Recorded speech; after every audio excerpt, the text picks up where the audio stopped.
One. Hello, everybody, and welcome to the Happy Debating Atheist. I am Brantley, and here with me I have Dallas, and we're going to be talking about a couple different things. I believe you can go ahead and say hey to everybody, Dallas. You want? Yo, everybody, whoever that is, how y'all doing? Yeah, I don't know, but yeah. So we kind of wanted to talk about. Well, I mean, we could really talk about anything. We seem to have pretty opposing viewpoints, which is always fun. Sure. Um, you know. So I mean, would you consider yourself a conservative? Yeah, I would say, the labels these days are getting more and more muddied. So, I think while I find labels to be useful, and so in terms of like the usefulness of using terminology, I think using the term conservative is fairly useful in today's society. I think it gives people pretty good general idea of what I think and believe. I think I'm a libertarian leaning conservative, which I think actually most conservatives these days are definitely kind of more along that ilk than as far as kind of what I might consider more authoritarian conservatives, which would be kind of the whole PMRC conservatives, the whole we got to censor video games and all that type of thing, right? Like so it's like see, that's what I'm used to. That's who I'm used to debating right there. Yeah. Are the religious right conservatives? I think my views are fairly mainstream in terms of conservative. I think a lot of conservatives get misunderstood. And I think also a lot of conservatives aren't always good communicators either. Like they don't know how to communicate their ideas very well. Then that's not just conservatives, that goes for lots of people in general. And I'm not the greatest talker in the world either. I try to develop my thoughts pretty well, but sometimes I'll get caught up on some things, or I'll lose my train of thought pretty easily. I'm very kind of both kind of ADD and OCD in that sense. So if I kind of start going down a rabbit hole or like lose my train of thought or whatever, just kind of be like whatever, and get no the train back on the track or whatever. But yeah, no problem. I actually have ADD too, so yeah, I might even just fall down the rabbit hole with you by accident there. Yeah, but I do want to say, I appreciate you having me on. Like, I don't know much about you other than the few things that you said about, us maybe being somewhat opposed. But we'll say just the fact that, you're not on here, or the fact that you invite me on to have a relatively civil discussion, because I'm very used to people not wanting to discuss and just want to call me like an asshole and a racist and an idiot and like that. That be the end of it, or they just want to be keyboard warriors. Like they don't want to face me like either in any kind of video or audio or personal context. And I think we live in an age and an era where we're getting away from kind of the human elements of debate and interaction, and that's driving people more and more into the extremes of their echo chambers and more into the kind of the vitriol of just hating like the people who disagree with them. I think online, like the problem is the opinions come first, then the human would be second if you met that human later, right? Or something like that, So it's like there are all their opinions and viewpoints and everything. Like that's shit that you usually get later. Like you meet a person face to face, like what we're doing, and then those come out if you end up talking about those topics. So you've already kind of humanized the person. Right. That is true. We've inverted the normal, what historically has been the normal human interactions of disagreement and debate, which is first you meet the human, you do some small talk, and then you get into the nitty gritty of all this stuff. And we've now inverted this with everyone's existence being online so much, especially now.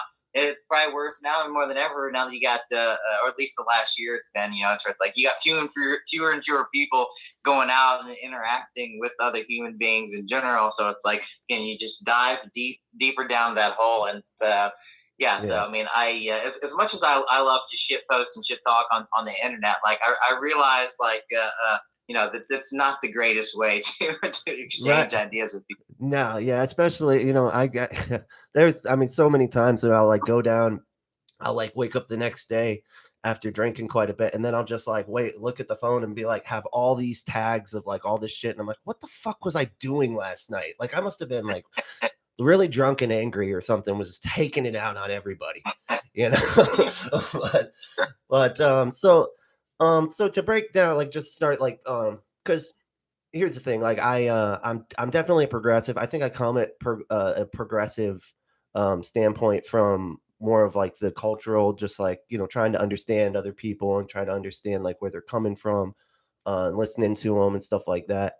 And the government stuff, it's like it's difficult because a lot of it's hypothetical, or like you just have to know a ton of facts. So this is like my first ever political debate on here, because usually I just do God, which is super easy because I don't have a position really other than I'm not convinced that's true, and so it's really easy. So I'm thinking this is going to be a little bit more of a challenge for me, but um, you know, we'll kind of see how it goes. You live and you learn, it's live, so there's nothing I can do. If I fuck up, that's all right. That's how you learn. But I would say I do think that here, I'll start with this. I think there should be more social safety nets for people that are poor, and things like that that the government could provide. I mean, I feel like the stimulus is kind of good evidence that the money is there. I mean, the government's not broke. It just gave what, three different Well, stimuluses. We had to fight tooth and nail to well, get them, but I mean, well, it depends on how you frame these things, right? Because technically, the government is worse than broke. We're like $27 trillion in debt or whatever. So technically, we need to make $27 trillion before we're actually like back to even square. So it's like, yes, like there is this whole flow of like we do have a flow of tax money moving around, and at this point, a lot of it is just numbers. To begin with, and that's a whole debate in and of itself of how much of an effect. There's a whole kind of modern monetary theory thing of like, how far into debt can we dig ourselves before it actually becomes a problem. Like, I mean, there's debate over that, but there's definitely let's just figure out where the facts actually are. Yeah. One of the I mean, it's a non-debatable fact that our government is $27+ trillion in debt. So in that sense, no. Do you know who are we in debt to? I've always, I know there's like the deficit, and shit like that, but like they're like we're in debt, and I'm like, to who? Ourselves? Like who are we in debt to? Like I know we've borrowed money from. I feel like I remember them saying like China or something like that, like a while ago. But I don't think we've done that in a while. And then there was the whole trade war thing kind of going on. Economics is not my strong point, a strong suit, Yeah, and on that particular question, I mean, I know. I try. I try not to talk out of my ass too much. So if I don't know something, I'm just gonna kind of say that I don't know, or that's something that I should try and learn more about. But cool, me too. As far as all the details of every dollar of our debt, I don't know a ton of that specific information. So I'll say that, like, I just kind of know the general information. So yeah, I feel like that'd be that'd be hard to. I mean, unless you've taken like econ courses and stuff like that, that'd be kind of tough. Yeah, I mean that's really a deep dive, and again, I only kind of follow this stuff as a hobby. I'm not a professional economist or a professional pundit. Right. So I've only got so much time to devote to learning about this stuff. But exactly, yeah, we all have jobs. We got jobs. But okay, so let me take this approach. Here, I actually did have a question, and I feel like this could lead to something. Sure. What would you say is the cause? Because we're talking about the reason that we got into this debate was because we were talking about media and right wing and left wing media, and what's more or less reliable. on either side. So let me just ask you this question. If you've been following, have you been following the news about like what happened in Texas, with everything freezing and all the pipes Sure. bursting and all this stuff? Yeah. What was the reporting that you saw? Like what happened? What was to blame there? All right. Yeah. Let me see if I can recall the details of that. So I think it's a complex issue. I think that I know it has to do with a lot to do with their energy infrastructure is definitely not set up to deal with what happened. Now, in terms of why, well, I guess I sort of know why. Is it like this what happened? The weather event was like once in like 100-year thing. So at least from what they say, again, I haven't done all the numbers on this, but like they say that like financially it wouldn't make sense to to basically have their energy infrastructure set up a different way. Now, again, I don't live in Texas, so it's like I've read one or two articles on this, and then I kind of like moved on to something else. So I don't know a ton of the details, but I saw that's kind of that's my general understanding. Okay. Do you watch like Tucker Carlson and them, like the Sean Hannity and all those folks, and I Newsmax? don't. Yeah. I'm not a huge fan of Hannity. Tucker. I like some of the stuff that Tucker has to say. I I and I don't. I never watch. I'll never watch like his whole show. Like I'll watch clips of his show if I think like there's like because there's like different YouTube channels that I follow, and if the headline is something that kind of piques my interest, if there's like a 20-minute clip on it or whatever, I'll click on it. But yeah, I try and hyper focus on the things that I think are important, or the things that kind of catch my eye. But yeah, I know. So Tucker. So you did you see the reporting on that specifically? That's why I was asking, like, because they reported on the Texas issue, and they kept saying that it was because of the Green New Deal. Well, so there may be some hyperbole surrounding that. Like again, like the devil's always in the details when we're talking about this stuff. So when someone says like it's because of the Green New Deal, that's so I can clearly recognize that as like kind of hyperbolic language, and I think there are people. There's a lot of that happening on both sides. And it's like it does become hard to avoid. I mean, I think you need to be aware that exists, and be aware of when you're engaging in that. Mm-hmm. So like I like me personally, like I try to be like super like self-aware, because I think I feel like most people are not super self-aware of the things they say or the things they do. Like a lot of people engage in hyperbole, and they think they're just stating raw facts, right? Like, Right. so it's like, so yeah, I understand and recognize the difference there. Well, And they I were think saying probably too, Tucker it would was. too, but like I think he's playing. Do what? Oh, sorry. He was saying too, it was the wind turbines froze, and but they didn't actually ever see. This is why I was saying, like, sometimes I feel like, even just hearing that reporting when he was talking about, the wind turbines, froze, and that's what's caused this, and they're trying to bring in this Green New Deal. That means this is going to happen all over. That was basically the narrative that they were spinning for that particular thing, right? And they never mentioned once what the actual problem was. And just immediately, like, I didn't even have to look anything up. Immediately, I'm like, Texas.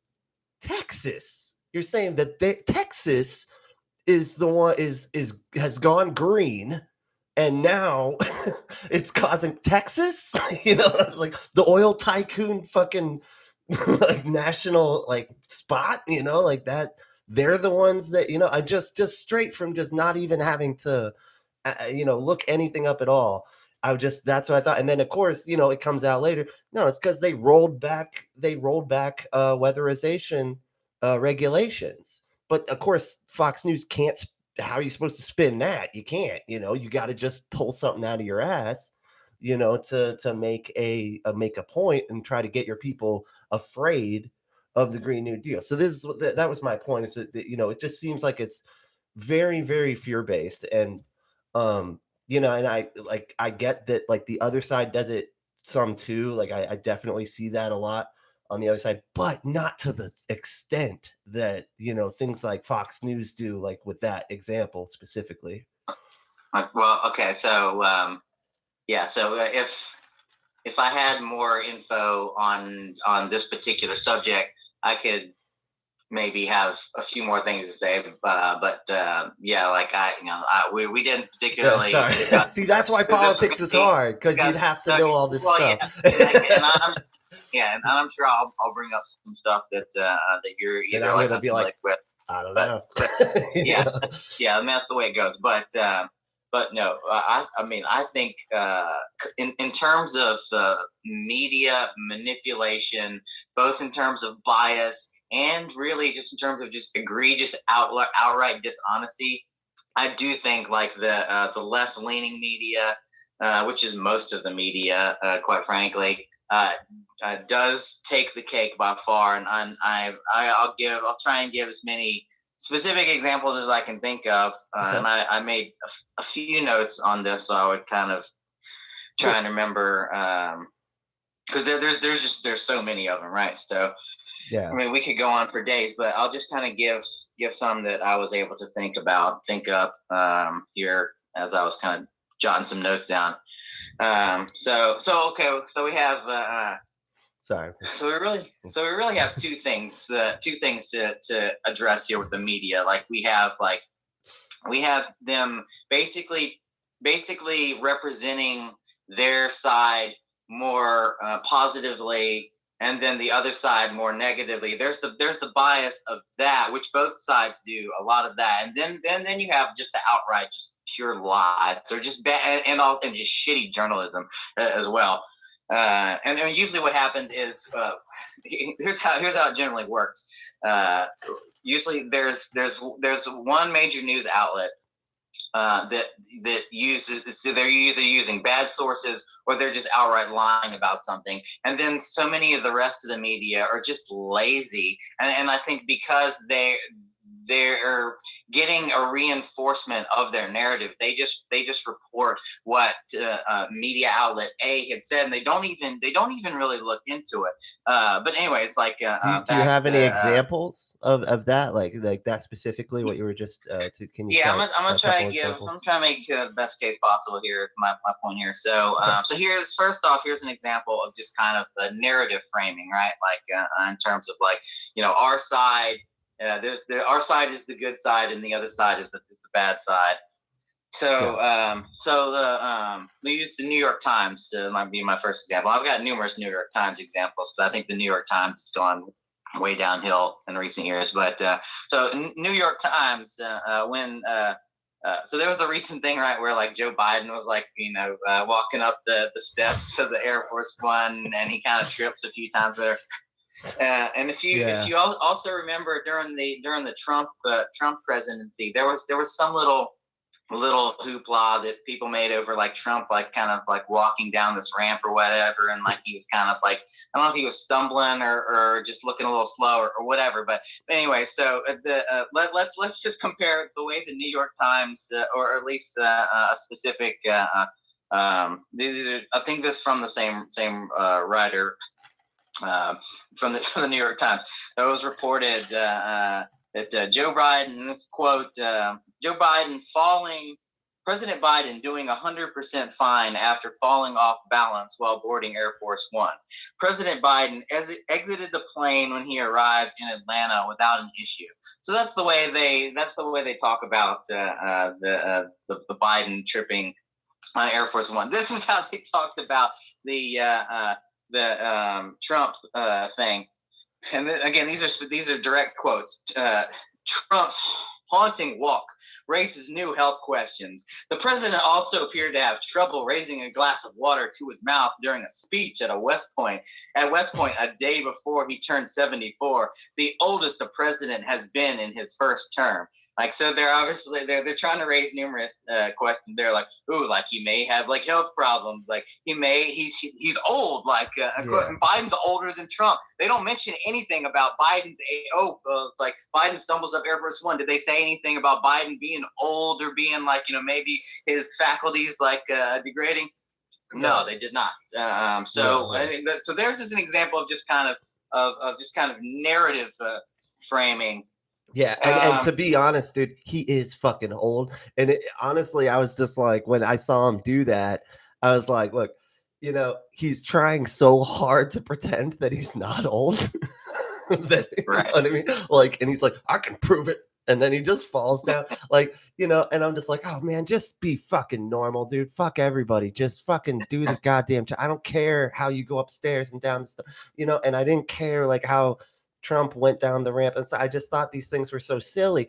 But I think that the reason that we're here is because, Trump made a very specific uh, choice to attack media specifically. And then he's kind of like, then we're kind of all wondering why they're framing it that way. And it's like, dude, because I mean, out of all the applause that he would get and stuff, and at the different rallies and stuff, when he said like, in the media, the fake media, the fake news media, that got the biggest applause of everything, because like he got everybody to hate like media, and especially, certain media. So, I mean, it's no surprise that certain things would, certain journalists would maybe take that a little bit personally and here's where I disagree things the way that you're saying. Here's where I disagree with your framing, and I think what progressive or left wingers need to better understand about the conservative side is the conservatives have known that the dominant forces of media have been skewed against them in the way they frame things for years, and finally we had somebody at the highest office in the land that basically just didn't give a shit and just come out and said, look, like I think y'all are all biased and terrible, and like you're reporting.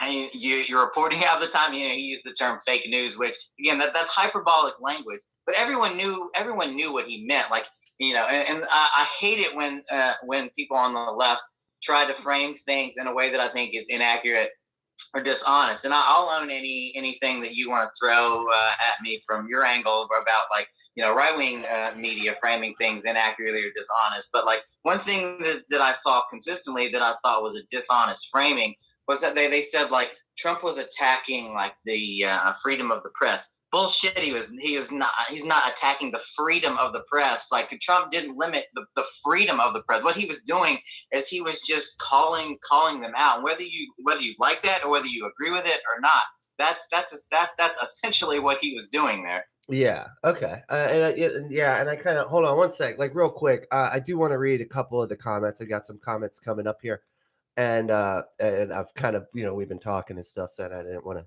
interrupt what we had going on. But so one of the comments was okay. One is and I actually didn't get a chance to really read this one. One is a president tripping up the stairs. The other is someone going down a ramp that wasn't even steep. The drinking water thing was because he had to use two hands. Oh, that's right. Yeah, you're right. It was two hands. And then how about anything meaningful? As far as like talking about like them being dishonest, because I mean let's face it, I mean what we're talking about, them walking, we're talking about people walking up and down things to get into things, you know what I mean, like get into places, into planes and whatnot. So I mean that's not really, I mean you can really frame that any way you'd like and it wouldn't really impact anybody one way or the other. So I mean, is there any other examples of that's actual reporting on stuff that's like, I'll give you one of the what I think is one of the most egregious one of the most egregious examples in recent times of just pure outright dishonesty, and that was the so you remember the Covington Catholic school kid incident where it was like it was him and his schoolmates were at the Capitol.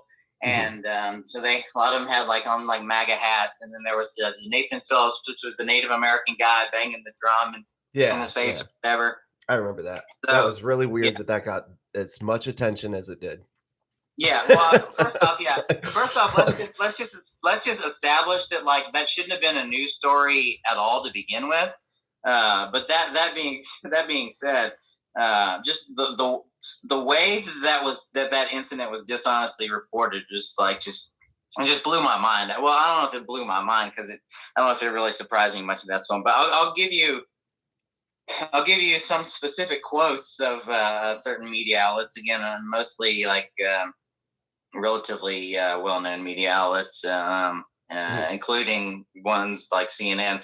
So obviously, we all know, and I'm assuming you agree with this and know as well that what had happened in that incident was that the Nathan Phillips guy, he was the one that approached the group of kids with the MAGA hats and got in their face, like not the other way around, right? Like you are aware that that's how that scenario played out. I mean, that was definitely the way the video showed what was happening.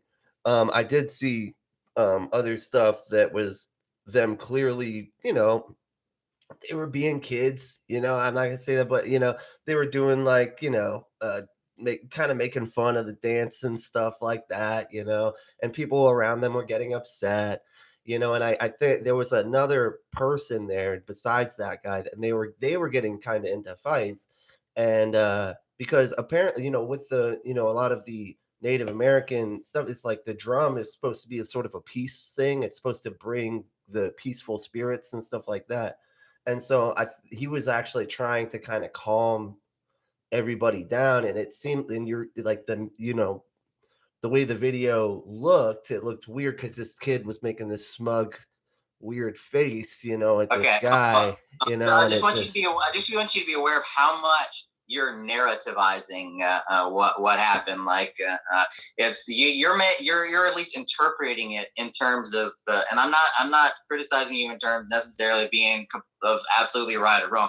I just want you to be aware of how much how much of what you've just said is kind of your interpretation of what happened and not necessarily an objective, a clearly objective presentation. Like they were the kids were mocking him. Well, I didn't get that. I don't think I they didn't were get that mocking him. interpretation. I just think they were kids having fun. That's why I said they were kids being kids, but they were being, Yeah. kind of, and it was upsetting some of the people around. And there was a fight before that was no, like we know that, because I mean, there was other videos and stuff of fights and stuff.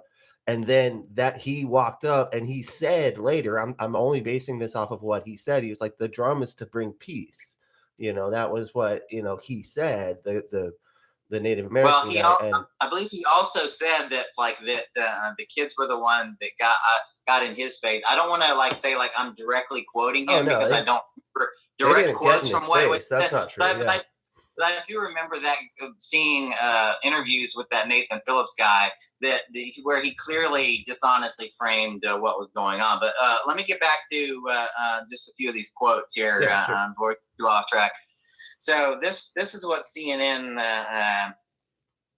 This comes off of CNN's primary Twitter page that I'm quoting. It says video shows a crowd of teenagers wearing "Make America Great Again" hats, taunting a Native American elder after Friday's Indigenous Peoples March at the Lincoln Memorial. Oh, and they were on-air personality. I remember seeing videos of on-air personalities too that were like basically framing what happened in that same way. Here's a quote from Slate.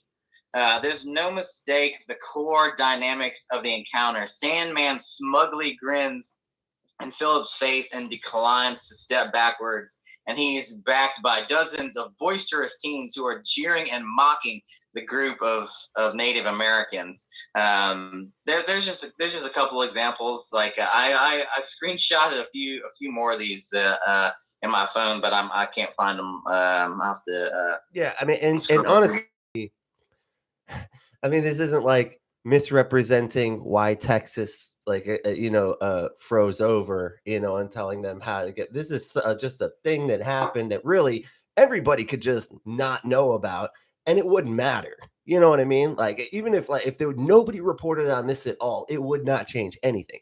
Now, the Texas thing, that's kind of important, don't you think? That people kind of need to know like why this thing happened and how we can avoid this in the future. you know what I'm saying? Like that's sort of why I was like, I'm saying like stuff of substance, like, and I get what you're saying, and in those instances, that's why I'm saying like you're kind of right in some ways, like on the stuff like that. When they don't have a story, yeah, they're gonna frame like when it's a story that doesn't affect anybody at all, you can't really get in trouble, for doing a story like that and completely misrepresenting it because it's something that doesn't affect anybody and doesn't fucking matter at all, really. That's okay. Let's talk more substantive issues, and I'm just curious where, like, what in terms of this stuff, and yeah, I mean, feel free to challenge me further on anything. But so all right, so here's a few things like um, let's see here. Okay, well, let's start with police shootings, and this can maybe lead into some of like the BLM Right. stuff. Get my blood pressure. Now, Let me check my blood pressure. now, now, I recognize there may be some complexities to these issues, that there may be some gray area that I'm perfectly willing to concede. But Hold and on one this sec. relates. Are you watching the thing? Are you do you have YouTube pulled up on a screen somewhere? No, what thing? You don't have the stream that we're on right now pulled up so you can see the comments? Oh, I can't see any comments. Oh, you No. can't see the comment. Wow, that's dude, like he's telling the future here. He's like, talk about policing or something, and something with some substance, other than like media rage stuff. And I was like, and then that second I saw it pop up, and then you brought it up. So I'm like, hold on, man. No, something's going on here. That was incredible. What's up, X? So, X from Utah Outcast is watching us. Sorry. So to say, hey. So so you may have some data and information that may be somewhat challenging to me, that I may or may not be aware of. But here's something that may be challenging to you that you may not be aware of. So let's do it. Yeah, so it's like, one thing that I'm told constantly, like by the people on the left side of the aisle, it's just like how that there's such a systemic bias in policing, and how it's like clearly racially based, and how like shootings are disproportionately towards black people, and all those types of things. Here's just something that some research that I found that I would guess that most people on the left aren't aware of, because the where they most of them get their information, those sources don't like to present these types of things. So sure. So this comes. I'll give you the direct source and also the subsources. So this comes from the Forensic Science Institute. Is the primary website that I'm getting this off of. So when it says these findings and others were recently reported by faculty at Michigan State University and University of Maryland. So these are studies coming out of pretty mainstream, reputable universities. So in separate studies which analyze police shootings over 1 and 2 year periods, in their report, researchers tackled two important questions head on. Do officers disproportionately fatally shoot racial minorities? Which factor most strongly correlates to the race of the person fatally shot by the police?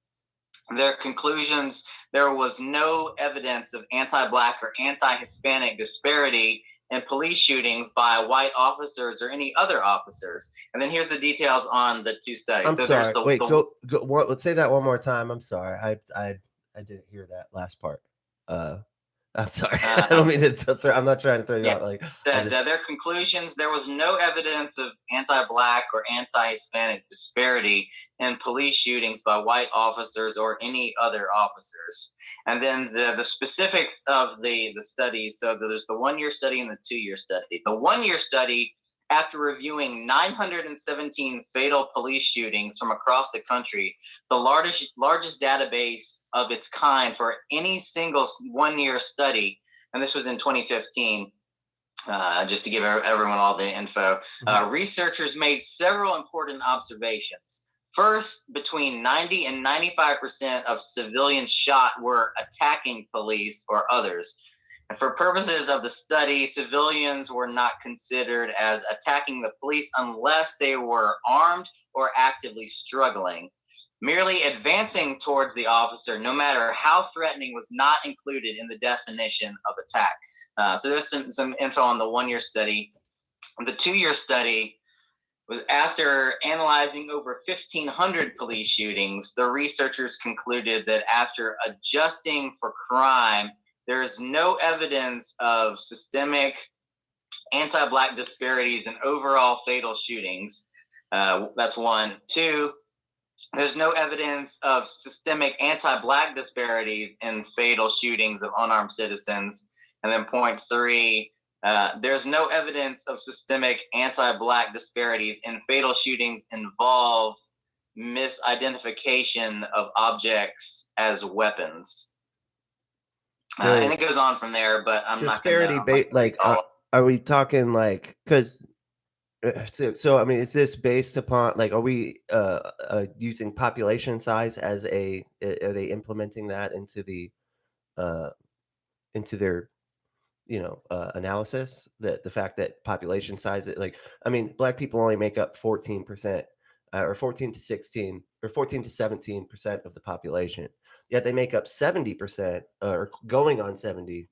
I'm just going to say 60%. Let's just say 60. They make up 60%. I know it's somewhere between 60 and 70. They make up 60% of the prison population. So just based on those numbers alone, we can just, we know that there's definitely a disparity on who's being policed. Because I mean, the evidence shows that the crime happens just as much in white communities as it does in Black communities. Not it's just violent, not violent crimes. Well, that's because poverty creates violent crime because desperation causes, violent crime.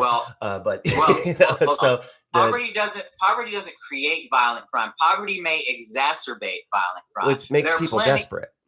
When desperate people render desperate deeds, that's... I don't necessarily disagree with that, but I am necessarily kind of challenging your framing there, because it doesn't, when you use the framing of it creates it, you're using it in a very like directly causal, at least that's what it sounds like. You're saying A causes B. No, A doesn't cause B, it exacerbates B. Means if you're in situation A, meaning you're in poverty, that you may be more likely to commit crime because you're in a more desperate situation. That doesn't mean the poverty is causing you to commit the crime. It's not causal. Sure. Okay. Well, and even if I'll give you that one. I'll give you that. That's fair. Okay. But like it seems like a lot of times we act like our universe just came into existence 5 years ago. You know what I mean? We have a history, and history matters. And the reasons things happen is because of historical things that have happened. Historically, when Black people started before you go down that rabbit trail, can we go back? You already said something that I want to comment on. Okay. So you talked about the population percentages. Yeah. And that population percentages are not the best metric of judging these things, and I don't think that's the primary metric that's really being looked at deeply. It's the more important metric to look at is interactions with police officers, and particularly these kinds of. No, listen. No, you're good. You're good. I know where you're going with this. That's cool. Go ahead. Do your thing. No. Listen to what I'm saying. Because in terms of these, like in terms of fatal police shootings, like you have to have engaged in a certain context, and you not only have to have engaged in a certain context, but you have to have you are culpable in terms of your actions. So that's what this study is. These studies are basically highlighting that these people that were shot by police, it's not because they were white or they were Black, or it was because they engaged in these behaviors that in terms of like they either wielded a weapon or they were violent in terms of they're struggling. Like all of these are causal behaviors. It's gonna cause it's at least an action reaction, right? Like, right. You know, when your actions are, it's one thing to, I mean, you know, it may be fair to say that even I'll throw you a bone here. It may be fair to say that even there probably is a disparity of black people having interactions with the police, even in terms of black people who haven't committed crimes or done anything like violent. Where these all the shooting stuff comes into play, and where it's important is it's not about whether or not there was simply an interaction. There's lots of interactions between the police. It's what happened. It's what happened in that specific interaction, right? Like, so if you're in an interaction with the police and you resist arrest, or you basically make like really like crazy movements where it's like, you know, you're being unpredictable, where the cop is telling you, like, you know, show him your hands, and, you know, you're like sticking your hand down your pants, or all of that kind of stuff like that. Those are the things that lead to fatal police shootings. It's not simply it's not racially based, it's behaviorally based. Well, and like, and why I understand like what you're saying, and you know, as far as like, if we again just like micro, like look at, you know, just take a microscope on these very specific interactions with police, right? And we're talking about why people get shot, right? Which, by the way, it's the worst case scenario, and that's something that I feel like we're not really like looking at, because there are I mean, there's like thousands of videos of police officers harassing black people, you know, on, and just peruse the Daily Dot. It's all they do is put up videos that people take with their phone, and then they kind of put them on the Daily Dot and they go viral. You know, or they so I mean, that's like the worst thing that can happen is them getting shot. And so now we're, they shot them, okay, now let's but see, look, this little movement here, this little move. But if they're constantly being harassed, you know, it's almost like saying that, hey, your cat bites. Like, say I went over to your house and I was like, hey man, I think your cat bites. And you're like, no, it doesn't. And I'm like, let me, you know, here, let me pet your cat. And then I squeeze it and then it bites me. And I'm like, see, it bites. You know what I mean? Like, that's almost what's happening. Okay, so first off, I don't deny that there are interactions with, there are some police officers that are bad for one reason or another, and there are there probably, or even like there's probably, I don't think there's an epidemic of like racist police officers, but I'm sure there's a few racist police officers out there. Granted, like, you know, so I'll give you all that. But in terms of like, you know, you said, you know, there's all these like there's all these examples, thousands of thousands of examples of videos that are caught on video of police officers harassing black people. So two comments on that. So I've probably seen some of these videos. You know, I don't live in this total bubble. So I granted there probably are some examples that I've seen, or you could show me that would go, yeah, that's a clear example of either harassment or a racist police officer, or both. But I think what we have to be careful about is we have to be very careful, and we have to be very precise. Like, I'm all about precision. I think we live in an age where people get so imprecise in their analysis of things that we become stupid as a society, because a lot of our analyses of these things are just so service level and so stupid. Like, so like, and I'm not saying what you said may be 100% spot on, but like I would want a deeper analysis. Like, I would want to know, like, how are you defining harassment? Are they being like are they literally just being harassed? Like, what was the interaction that took place before? You know, like, videos are often selectively edited. You know, so it's like, what happened before or after that you know, that red light came on, you know, in that video record. That's important, and that may not be knowable in a lot of these videos. That's important to at least ponder, and also too, it's important to ponder the racial question in terms of so you specifically noted that they were harassing black people. Okay, well, were they harassing them specifically because they were black? And are there plenty of examples of officers harassing white people as well? Like there may be plenty of that. So we need to be careful in terms of how we frame these things, and we need to be precise in both in our language and precise in our analysis of these things. Sure. Yeah. I mean, I can't hook up the electrodes to somebody's brain and show you where the racism lives. I can't do that. I don't think anybody can. What we have is we just can base things off of particular things they say, how they, decided to, why they decided to do this, how these interactions go versus how they go with other people.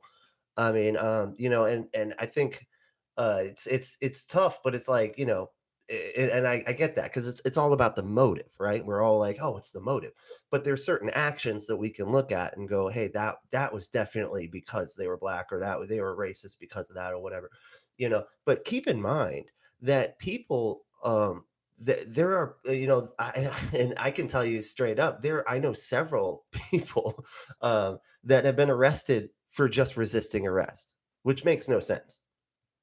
How do you get arrested for just resisting? That means they were going up to somebody saying you're under arrest, and they're like, for what? And they're like, hey, quit resisting. All right, let's go.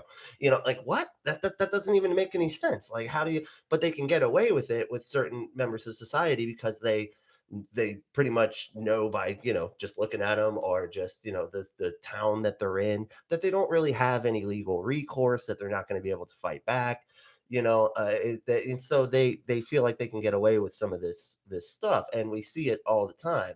So I mean, it is a difficult thing, like what you're saying, like how do we know that it's based on race? Okay, we don't specifically, we can't absolutely nail that down, like here's why you did it and we know it, unless you say it, and they call them the n-word or something like that. Okay, now we know, but we can't really do that for most people, and they know that. I mean, just like anybody knows, like, how you going to prove I'm racist if I didn't actually, but I can be sneaky about it and still just harass these people, and I feel like there was a video that I saw of a guy talking about the Southern strategy, and he was like, we got to get away from saying n-word, n-word, n-word, and he said the n-word, and start just saying we need ID laws, to keep black people from being able to vote, because when you get arrested, they take your ID. Even if you didn't have any charges filed, they can just take your ID. So that's one of the ways that they can keep black people from being able to vote. I mean, so it's like little things like that. So like, people aren't stupid. Racists aren't necessarily stupid. They know that they can't publicly be racist, but then can still do racist things while trying to hide it and conceal it. You know what I mean? Well, Especially police yeah, officers. well, yeah. Well, the one caveat to that I would say is that racists aren't necessarily stupid in all facets of their life, but they are stupid in the sense that racism in and of itself is stupid. I like, agree. Yeah, I agree. I totally agree. I mean, and just but and just seeing a black person and like that automatic kind of thought, oh, I bet they're probably a criminal. Because here's the thing, too. You got to think, police create criminals. Now, if a police officer arrests a poor guy, hold on one sec. If a police officer That's your framing. I just want to make it very clear. I object to that framing completely. if an innocent, I mean, if there's a person and they get arrested, are they not now a criminal? Yeah, of course they are. But like police, but most of the people who get arrested, the majority of people who get arrested had committed crimes. Sure, I can give you that. I don't So know. they're criminals. I mean, Yeah. sure, So they're yeah. criminals. Are they getting caught criminals. for those crimes? Now, I don't They're know, because I bet criminals you they're by their smoking own pot. We creation. all smoke pot. Yeah. We're all committing crimes all the time. But Well, whether it's like running a red light, or rolling through a stop sign, or cheating on our taxes, whatever it is, we all do a sure. little bit of something. That's why the point is that white people and black people generally do the same amount of crime. I mean, we can say the types of crimes are different. Not violent crimes. I don't know. I mean, I feel like I Yeah, said, like poverty plays into that that. one we know. And it is, and you're right. It is exacerbated by that fact that it's the poverty exacerbates. But if you're already poor and you're in a poor community, right, and then you get arrested, you have to do crime. Your kids are going to eat one way or another. Nope. You're framing. How do you do it? You don't have to do crime. What do you do at that point if you're a criminal and you it was hard to get a job before, and now it's practically impossible. What are they expected to do? There's no system. There's no we agree safety nets in place to help these people. We agree that it's more difficult. Again, I don't agree. I don't disagree with the fact that, well, what we already gone over, that that it may make them more susceptible to committing crimes, and I have a certain sympathy for that. But it doesn't cause crime. They don't have. But it encourages it. If again, it causes desperation, which desperate people do desperate things in order to make sure that their kids are being fed. Well, sure. Sure. But also too, most of it, we can agree or disagree about kind of certain laws that are on the books, and I'm sure there's plenty of laws that we both agree that could come off the books. That may be an area of agreement that we could find on certain things. But for the most part, people aren't being seriously penalized for I mean, every now and then you can come up with an example of somebody who had just a little bit of drugs on them, who something crazy happened to them. That's we can both agree, oh, that's clearly an injustice of the system. Every now and then that happens. That's not really the majority of people, who are coming off of parole, who have serious issues, getting employment because they have a rap sheet that's where there's armed robbery, and they were caught. It's one thing to do drugs, it's another thing to be caught selling drugs. So that's another thing. And so I mean, but you'd have to sell them to get the money. I mean, not just do them. I would actually rather them be selling the drugs than doing them, because they're trying to improve their situation. If they're just doing the drugs, which is what white people do, we're the ones buying them from them generally, and we don't get caught. Right. Not on the same level that they do anyway, so I mean, and trust me, I know, because I've been in that situation plenty of times. I mean, it's anecdotal at best, but still. If you're almost everybody selling drugs knows that there are serious legal ramifications for them getting caught, and those people accept the risk reward scenario, right? And one thing I think that again, another divide I see between left and right is that the right definitely, and this is more just a pure kind of analysis in terms of I'm stepping outside of both of us and looking at it from outside looking in, right? The right focuses a lot more on personal responsibility in terms of kind of the way they approach solving problems and looking at the world, and the left looks more at systemic issues, and I think that there are it shouldn't necessarily be an either or, but I think in my opinion, the left focuses too much on systemic issues, and they focus not enough on the personal responsibility element, and obviously I think there's a duality there that does need to enter into the discussion, where both things need to be talked about and considered. But I wish, this is just me just kind of lamenting and thinking out loud, that I wish the left was a little more. You might think the right should be a little more systemically focused. I think the left should be a little bit more a personal responsibility focus. So you're right. Anyways, okay, I mean, fair enough. Here would be my response to that. I would say, and because I have these conversations I had these he's gone now. It sucks. I used to work with this guy, and we had these great. It was almost like us doing what we're doing right now. Every day. And it was a blast. But no, and so one of the things that I would say is like you can always make the argument, the personal responsibility argument. You can always do that. You can tell those 12-year-olds in the sweatshop and wherever they're at making clothes that, hey, just work at 3 sweatshops and you don't need that much sleep. Like, and if you're never considering the humanity of the people that you're telling to just pull themselves up by their bootstraps, then you can just say that no matter what. I call it the hamster wheel fallacy. It's not an actual fallacy, but it kind of is, because you can say it no matter what. It's like, when can you not say, just take some personal responsibility? Like, when can you not say that? You can say it no matter what. Well, yeah, you can say it no matter what. That doesn't mean it's always a reasonable objection or like a reasonable analysis of the situation. Like sometimes, like, it is reasonable to say, look, like, there needs to be more personal responsibility, like they taken in this scenario. And like I said, I mean, here's where it gets complicated, right? Like, so Sure. back on like the continuing along the lines of like kind of like the poverty discussion, right? Mhm.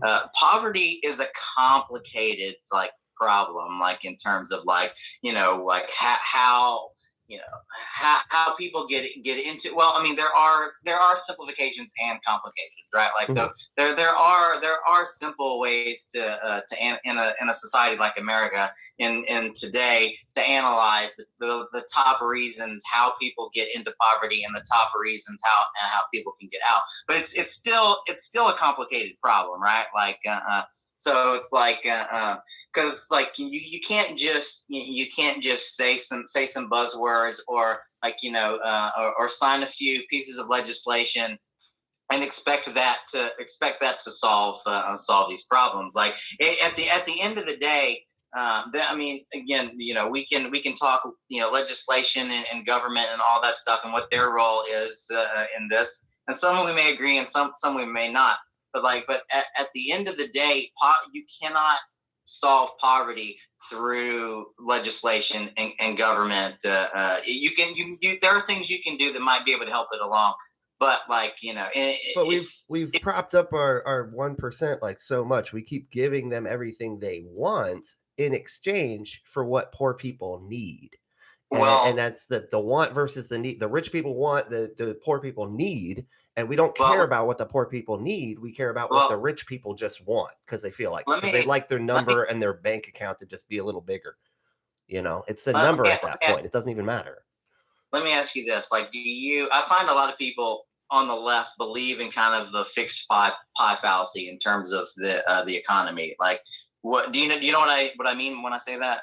I feel like I've heard that term before, but just yeah, can you elaborate? Yeah, so the fixed five fallacy would essentially be that, like, the economy, and this has been perpetuated through like a lot of like popular culture too. Like, I think of the movie Wall Street, where Michael Douglas's character is like, he's like, money isn't made or not made or whatever he says, like it's just transferred from one hand to another, right? Mhm. That's kind of like what essentially like the fixed five fallacy is. It's that the economy is a fixed pie. There's a fixed amount of money, and then that money is just cut up into distributions, and and handed out or made whatever. That's not how it works. Like, Yeah. that's not, and we can clearly see. I mean, there are a number of objective measures in terms of analyzing economics and analyzing the expansion of wealth and the expansion of the economy, that clearly prove that the economy it's not a fixed pie. So this idea that somehow, like, because somebody else is making more necessarily means that somebody else has to make less. That's not true, even in the slightest. And so I'm not sure if that's the thought process you engage in or not, but I see it a lot on the left. Again, like I said, like economics are not really my strong suit, but I really don't see. I mean, unless you're printing more money, which I feel like, are they? I see, again, like, this is not my strong suit, but unless you're printing more money, I don't see how that couldn't as much about this as I'd like to. And I'm listening to stuff lately, but oh my god, is it fucking boring? Kropotkin could just is fucking boring, man. Listening to the bread one, because the bread tube thing was about a book, and now I'm listening to the book, and I'm like, why am I listening? I don't, anyway. But but I don't see how it could be any other way. I mean, we're looking at, and I'm sure there's like, I mean, it's so many moving parts that I guess I could see where you're coming from, that there could be money in other places that wasn't in the economy, and maybe it is at different time. There's just so much moving around, but uh, I don't know. I don't know. And we do know inflation is going on at the same time, and then the government's in debt, and there's so many different parts moving that I could see how we could call that a fallacy. But on a fundamental level, when a country has a particular amount of money, right, and point zero zero zero zero zero that's the one start. That's the percent. beginning of the fallacy. A country does not have a fixed amount of money. Like, okay, let's back up for a minute. No, I'm just saying. Okay, look. No, hold on, real quick. If we just take 1 minute, let's take right now. Boom, right this second, right now, our country has a certain amount of money moving, right? Okay, I'll give you that much. Just this second, right now, just to make this simple, because I get what you're saying. You're right. The money comes into the country, it moves out of the country. It's complicated. This shit is fucking complicated. So right. So if we take this second right now, and right now we can actually go 0.0000001% has 50% of the nation's wealth. Now, how does that can't be good for an economy, because their money's not doing anything. It's just sitting there. And they just want to pile up more and more and more. And again, it's just a number at that point. It doesn't matter. The rest of us spend money. Actually, their money does do something. Like, so here's just one example of how it does do stuff. Okay. So rich people put, and there we can make critiques of banks that may be valid, but I think here's a fair point. Like, so rich people will, not just rich people, but most people, or rich people in particular, put their money into banks, right? Like, so they put their money into banks. I mean, they put it in other places as well, but a lot of it does go into banks. Right? And what do banks do? Like, what's one of the primary things that banks do? Like, banks give out loans, right? Like, and so like, let's say like, you or I are like buying a house. It's relatively expensive that we can't pay for in cash. How does that work? Yeah, most people know how that works, but just as we're kind of. I just bought a house and I have no idea how it works. No, where is escrow? Where is that? It's there. It's in it. I don't know what that is. Anyway, go on. So in order for the what the bank does is the bank so you get a loan.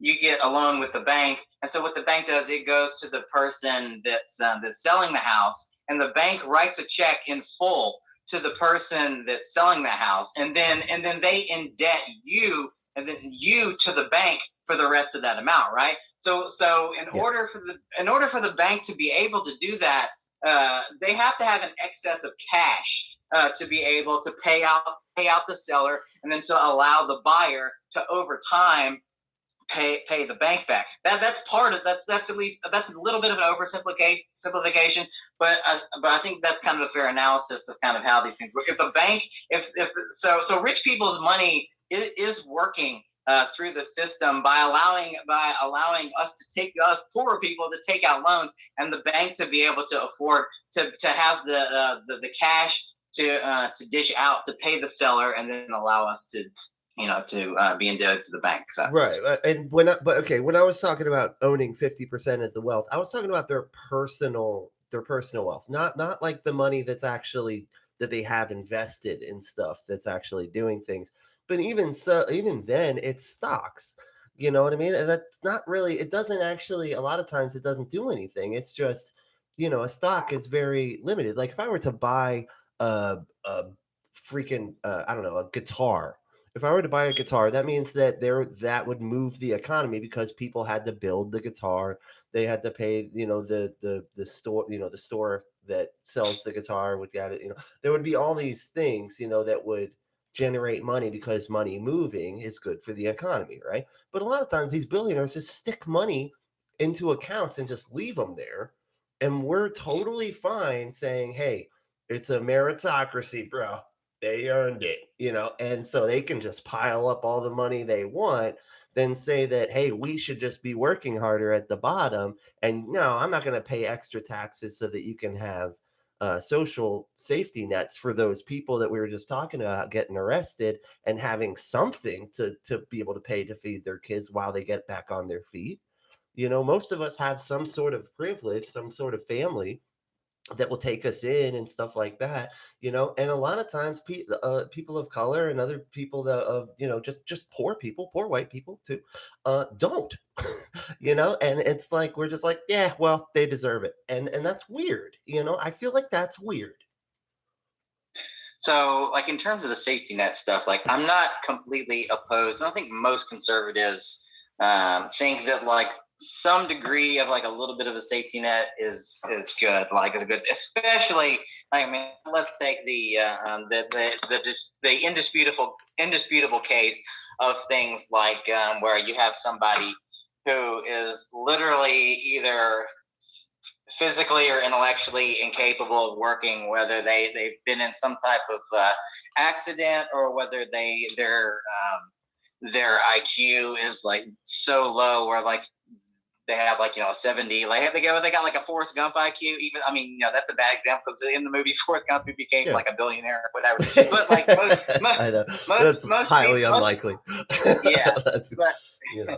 but most like really low IQ people aren't capable of obtaining the type of work that will be able to make them all that much money. So I mean, I think there are some good examples to where we could say, okay, this is a good place to kind of have a little bit of a social safety net. And I'm not even necessarily opposed to like unemployment in terms of like limited capacity. Yeah. Is that an SG? But like, you got an SG back there?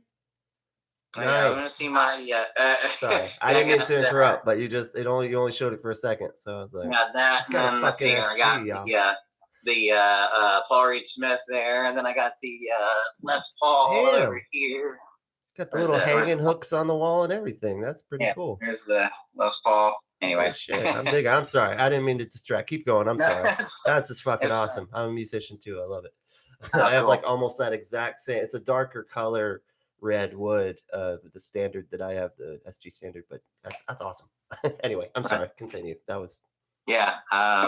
I don't know. I think I was perfect. So no, and okay. So based on what you were just saying, I would totally agree. And we have so much mental health issues, and the problem is I have good insurance. Like at my job, I have fucking phenomenal insurance. And they still don't cover mental health like practically at all. I have to spend like thousands and thousands of dollars per year. I have to meet this deductible before they'll cover anything, and it's thousands and thousands of dollars. Like nobody's gonna.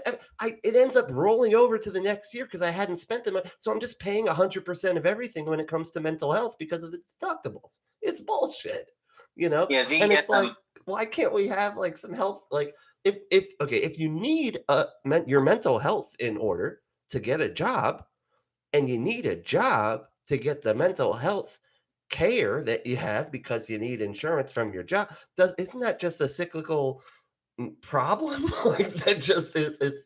There's no way to get out. You know what I mean? And I'm working a good job, and I still can't get the mental health care that I need, which is crazy. Yeah. Let's talk healthcare for a minute. Okay. So, because healthcare is another one of those very complicated issues. And I think there may be some areas here where we agree. Like I think we probably agree that the current state of our healthcare system in this country is not very good in certain ways, at least. I think there's a lot of our healthcare that's just a total mess. Where I think we would disagree is the direction that it needs to go in. And obviously, I think you would take it more in one direction, and I would take it more in another direction. Okay. And I think, like, I totally understand the want and the desire of the whole like kind of like universal healthcare thing. And I think there may be a few examples of countries where it's like okay, at least, and maybe part of this too. Another thing I want to highlight too, because in terms of these types of discussions, because there may be plenty of just agree to disagree on certain things, but I think it's important to kind of highlight like the differences, kind of just where we differ and why.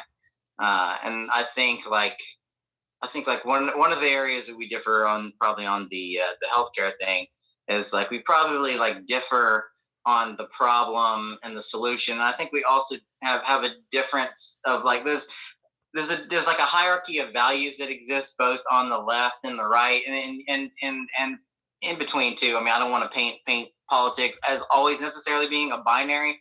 I mean, right. we do that out of convenience, but yes, politics is a spectrum. You can be way left, way right, and everywhere in between. But anyways, on like the healthcare issue specifically, so like probably one of the reasons we differ is just kind of it's because our hierarchy of values like differs, right? Like so like I think you probably value the universality of access to healthcare. I don't even like using the word access, but the universality of healthcare. That's like most people on the left. That's like the number one priority, like the number one concern. That's not at most conservatives. That's not our number one priority. Or our top priority is to figure out how to make healthcare both and our goals are simultaneous. It's how to make healthcare simultaneously better quality, so while simultaneously making it more affordable. Not necessarily to make it like universal coverage in terms of like you just walk everyone just walks into the to the healthcare provider and you don't pay a bill. It's just all paid for through like culmination of tax money, right? Mm-hmm. So I don't want to do that. Like I do want to make healthcare better and more affordable. And I think what the universal system does in most cases is well, I don't think it really does either in a pragmatic sense. It doesn't raise the quality, I don't think, and also too, I don't think it even makes it more affordable in terms of like actual economic numbers. Like so like it may make it cheaper for certain people, but like it doesn't make it cheaper overall because whenever you're not paying for something directly, it almost always raises the overall cost of something, because there isn't like the kind of supply and demand kind of the free market model that drives costs down and quality up. I'll be honest, I do not like the free market model when we're dealing with something like as ubiquitous as healthcare. Let me read a couple comments real quick, because X has got some good thing, and I'm gonna read just the bottom line here. So 10%, and just wait for me. I say, oh come on, man! Everybody's commenting all of a sudden. Now you're gonna comment? No, it's fine.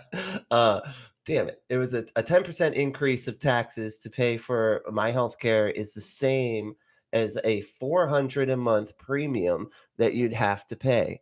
On top of that, the employer doesn't have to cover the costs of insuring their employees, meaning they'd have additional funds to pay their employees. Universal. Oh fuck! Now how did I lose it? Okay, wait. To pay their employees. God damn it! Where'd it go? Meaning they. Oh yeah. Okay. So universal health care does not mean less quality, and it does make things more affordable. An MRI should not cost $3,000. An ambulance ride should not cost $1,500. You what is that word? EpiPens. EpiPens should not cost. Okay, so he's listing off things. Okay, so sorry. So go ahead. Like, I wanted to read some of that because that was some pretty good points, I thought. Right? Yeah. I definitely have a few thoughts on all that. So I think he or she, whoever this person is, I think they're bringing up some good points. In my opinion, they're coming to the wrong conclusions, though, and here's why I think that. Like, so Well, and I ask this question to people a lot, and most people don't give what I think is probably the most correct or proper response to it. But I'll ask you the question, and I'll just see what you say, and I'll respond with what I think the answer is. Okay. So sounds good. All right. So my question is why our healthcare system in the way that it's set up now? Why are things like so expensive? Because it's based off of profit, and we have really greedy people. People are greedy. I mean, that's yeah. Is there any that's the answer legislation that limits them from being greedy? That's the answer I expect, and it's way wrong. And here's why it's way wrong. Like the reason why things are so expensive is because nobody knows what anything fucking costs, and that is not. I get worked up about this. That is not a free market model in any rational sense. Like you would be insane to run a business in terms of the model that our healthcare system model runs off of. The doctors don't know what anything costs in terms of what they provide. The patients don't know what anything costs. You want to get a prescription filled, like, the cost may be very widely different with different pharmacies, but you go to a doctor and you say, hey doctor, like, I want to know, how to get the cheapest prescription or whatever, or go to the pharmacy that has, like, the best price. He doesn't know, like, it's like it's all a mess, and it's not based upon a functional free market model in the slightest. I'll give you an example of a system that does work off of. Now, granted, this isn't like a whole society, but it is an example to make my point. Mm. So, are you familiar? There's a hospital system that's based out of, I believe, Thailand, called Bumrungrad. You're probably not familiar with it because most people aren't. But so the Bumrungrad system, hospital system is I've seen. If you go online, you can see some videos on it. It's like the nicest looking hospital I've ever seen in my entire life. I mean, it's way nicer than anything I've seen over here in the States, right? Right. And the cost of their services, pretty much all of their services, are just 10 times less in some cases than what people are paying for services over here. So again, we have an example of and the doctors are all really good doctors too. They're all kind of Western. They come from kind of Western medical schools and things of that nature. So we have an example of high quality of care. We have an example of quality of facility, probably the highest quality facilities I've ever seen. And then we have an example of cost being much lower per service on average than what we have here in the States. So now the question becomes, what model are they running? Is it some kind of universal type of model? No, it's a completely free market model. It's price transparency is a huge thing. That's another thing we haven't brought up yet, is the regulatory burden that exists here in the States.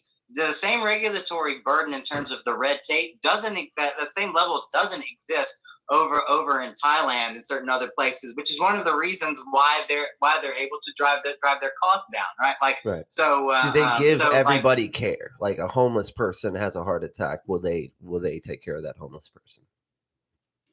Well, I would assume that they because that would be part of the regulatory things that we have in the States.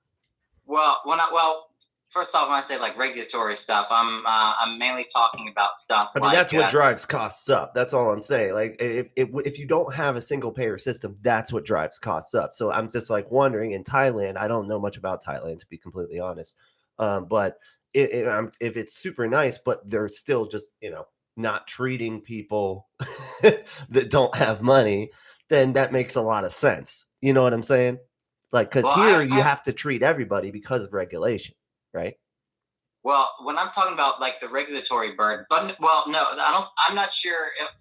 I would assume, and again, I'm just making assumptions here, I would assume the doctors there have the same Hippocratic oath that they have here in the States, which is if somebody comes into our facility and like they can't afford cost, or they skip out on the cost, that we treat them anyways because of the Hippocratic oaths, right? Like so the what? Sorry, no, people are just people are commenting. I'm sorry, I'm trying to not look, but like I said, I'm ADD and I can't, sorry, I'm hyper focused. Let's do this. All right.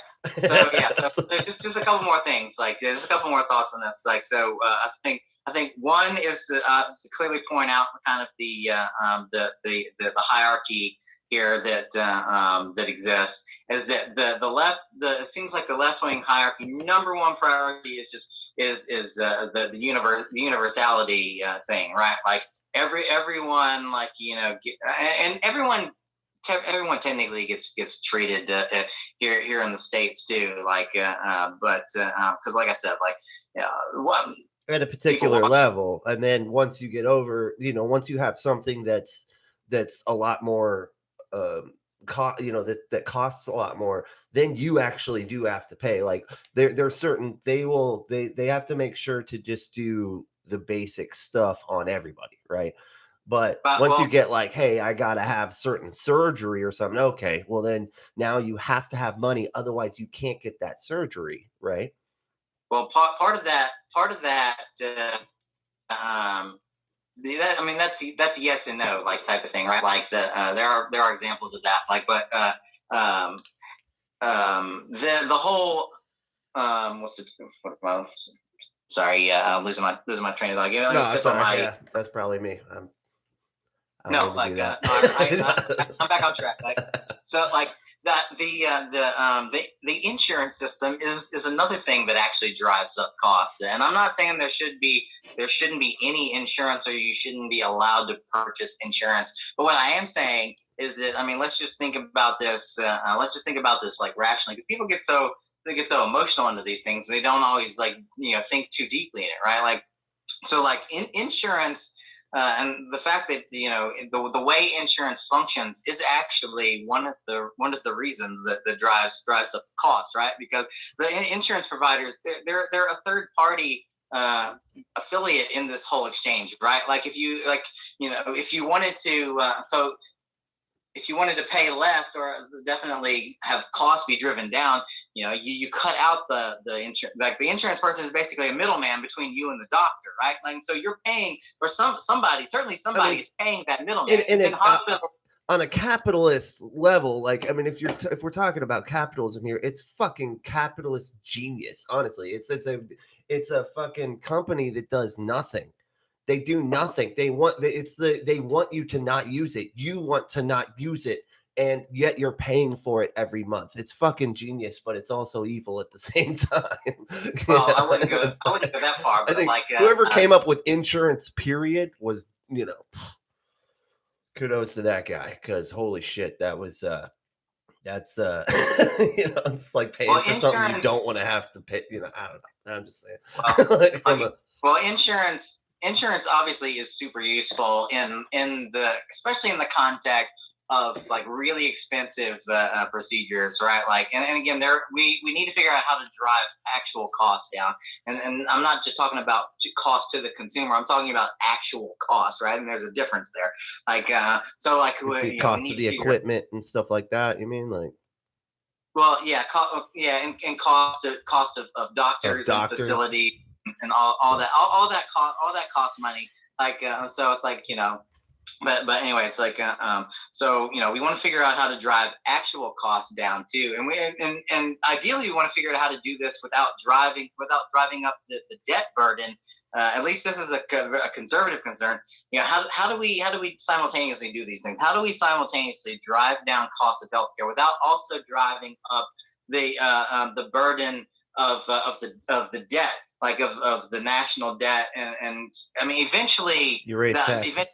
Yeah, I mean that's going to become a problem. I know, like progressives think like, oh, we can just drive up the debt. We can just drive up the debt forever. No, I mean we don't have to drive up the debt. We can just raise taxes on particular people that have a ridiculous amount of money that, like I said, is just a number to them. It doesn't really affect their lives in one way or another.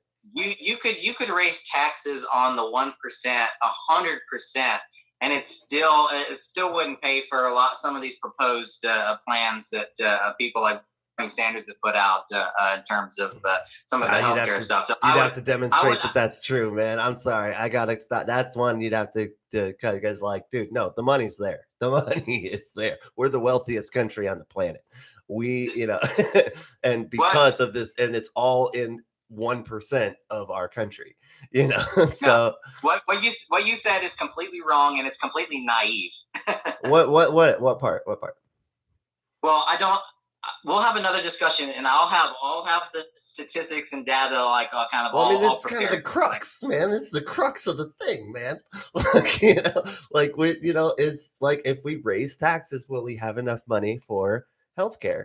I mean, in Canada and places like that have demonstrated that actually is possible, and and they talk about waiting times, but if you don't have the money to get the surgery, then that's never. Okay, so that's a really long wait time versus getting the healthcare, like they have in Canada.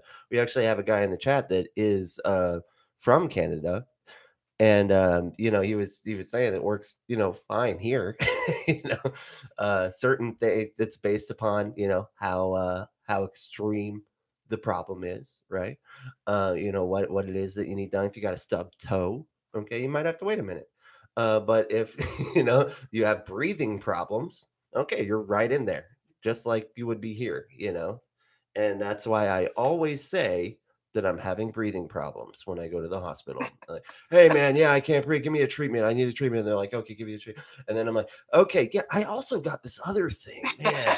It's no, I'm just playing, but serious. But yeah, no. So I mean, but well, okay. Here's another added thought. Like the whole rest of the world has, in some capacity, tried, and I'll even give you that, like, there are some countries where it's like what you're advocating for is maybe functioning like okay, like what I'm advocating for, no country has ever tried to the capacity that I'm advocating for. So in that sense, you could maybe call me a radical, in the sense that like it's like radical in the sense that like it would be an experiment that no one's ever tried, at least at that level of like an entire country. However, like I personally believe, and I back this up. I can back this up with certainly plenty of anecdotes and logical analyses, that like if we actually did do what I what I say we should do, that our healthcare system would be so much better, so much more affordable, so much higher quality, that your argument would completely disappear. But I guess it just becomes conjecture until I'm trying to. I know I'm taking the high ground by saying like, oh, like my system would be. My system that doesn't exist would be best. I'm perfectly well aware that like I can't make that argument in reality, in terms of like what we already have. I can only say this is what we should do. But let me just throw out there real quick. I am super nervous now because Felicia and Twistle's in the fucking chat, and now I'm like, oh man, if I don't know my shit, I'm gonna be in trouble. Like, keep going now. Yeah, that was basically it. Okay, so you have like a hypothetical kind of like concept that you feel like would help you to have a good that could solve these problems. Well, I mean, it's only hypothetical in the sense that it's never been done on like a full like society, like big country level, like the whole country, right? Like, man, no country's ever done it exactly what I'm advocating for. So, but I am a firm believer that if we did it, that it would work, and it would work exceptionally well. But okay, like I said, until we do it, all I can inject is conjecture and try to convince people that it's a good idea. And that's the best I can do for now. I mean, and I got to be honest, that's a lot of politics and stuff. I mean, we can look to other countries and stuff that do what we do, but it might not be on the scale that we need to do it at. But we do have like I said, we have the money in with it like flowing through this country or that that make it a bit more reasonable, you know. Well, we would have to raise taxes on more than just the 1% to especially Really? especially to especially if we actually want to 50%. cover all of if we actually want to cover all of our if we want to add all this extra healthcare stuff, and then maybe even some of the free college stuff, and on top of all the other stuff we're paying for, you got to raise taxes on a lot more than just the 1%. I can tell you that. I love it. Somebody in the chat was like, no, you don't. Yeah, you do. Well, yeah, we'll go through the data on that some other time. I know that's what I love those responses. It's just like, no, that's wrong. It's like, not gonna add anything else. No, that's it. I'm done. No, but yeah, that's fascinating. Is there anyone? I mean, is there any were you? Let me ask you this. Were you a Trump supporter? Yeah. Okay. Oh, interesting. And it's very. Interesting. Did you like him as a person? Like, what made you like him? I'm fascinated. Okay, yeah, and I'm fascinated that the left is so caught up on him as a person, because politics isn't about the people; it's about the policies. So this whole fascination though, Trump is mean. Trump makes mean tweets. Like Trump makes fun of the press. Like all this stupid stuff. Like it's like so. Okay, so is it, so it's not not about the personality. I mean, I feel like a lot of people wouldn't probably go, I just really like the guy because he's cool. I don't think that a lot of people would do that, but I get what you're saying. But it's like, dude, people are weird about it because, like, I mean, Mike. Okay, let me put this out here. Mike Pence was the reason that my entire family voted for him. That my old landlord, like all the everybody I know that's evangelical Christian, the only reason they voted for Trump was because of Mike Pence. And then at the end, we're like, yeah, fuck that guy. They should have hung him, man. Like, what the fuck? This is bullshit. I mean, there are plenty of people. I mean, there are plenty of conservatives too that put me in a position to do my own face palming. There's plenty of hypocrisy on the right too. I love to point out the hypocrisy of the left. I mean, I think most of the left is built on hypocrisy. If you really compare policy to policy, kind of look at this thing is totally like the opposite philosophically to this other thing. It's like oil and water. Yeah. I'll try and make this relatively simple. Just to break it down for people, like why I and many others like me support someone like Trump, and it's relatively simple. It's basically he understood, even if not on an intellectual level, but more at kind of a gut level. He understood what I believe to be are kind of the fundamental, and here's where left and right disagree. I think the right more actually likes the fundamental bedrock things of this country, the values of this country, in terms of limited, kind of a limited form of government, and being a staunch supporter of things like the Second Amendment. And so he got into government to not do to be against the thing that he's working for. Well, the whole conservative ethos is government should do a little bit less. Right. It's government should probably do less, right? Or probably not even exist, right? I mean, you could do fine with that, right? Well, Okay, you don't go that far. That would either be anarchism or really, really extreme libertarianism. Conservatism is about limited government. And here's another thing that I'll try to explain to people that this isn't always conveyed very clearly. Is when we talk about limited government means the government's roles should be limited to X, Y, and Z, right? So for example, one of the critiques I hear often towards conservatives don't believe in limited government. They want a really big military. And it's okay, I think you're misunderstanding what we mean when we say limited government. Limited government doesn't mean that the government shouldn't be elements of the government that are big or powerful, or spends a lot of money. The limited government argument is primarily that the role of government should be limited. So one of those roles that should be limited to is the military. Like one of those roles that should be limited to is like infrastructure and things of that nature. So like there are things that the left generally wants the government to do in terms of its role. But That the dude, I right mean, if we had a bunch of billionaires, they could pay the Blackwater guys to have their own military. Why do we need a central one? I mean, really? Well, what? I'm sorry.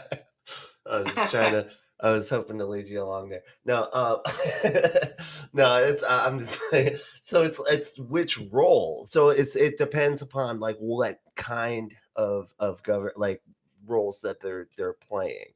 It's Right. I, So I am gonna take one question because there was a good. I felt like there was a good question here, real quick. Like because they wanted to fucking how did. I'm so bad with computer. Wait. Oh, so bad with this shit. They basically were asking like how do you feel about public schooling and like how that should be funded. yeah. So while it's not one of my big crusades in terms of like, I think there is an argument to be made that the government doesn't necessarily need to be involved in the education system. That while at this point, at this juncture, that's not an argument that I'm actually going to make. Like, because I think we've kind of crossed that threshold. So I don't think it's I think we have to be pragmatic about these things, and I don't think it's pragmatic to completely get rid of the public school system. So I'm so just want everyone to know I'm starting from that framework. So Right. so given the fact that we do have like a public school system, the question then becomes how do we make it the best system that it can be? Like how do we make sure kids are getting educated the best and or kind of best suited for life essentially coming out of it and I found that there's that kids are these days are less and less suited for real life and so part of that is obviously a curriculum problem, and that's I'm not going to get too much into that. But in terms of like the funding, I do think that there should absolutely be some sort of like voucher system that basically allows for the money to follow the student. Like, and again, so let's think about this pragmatically, right? Like you take a poor student who lives in an area that's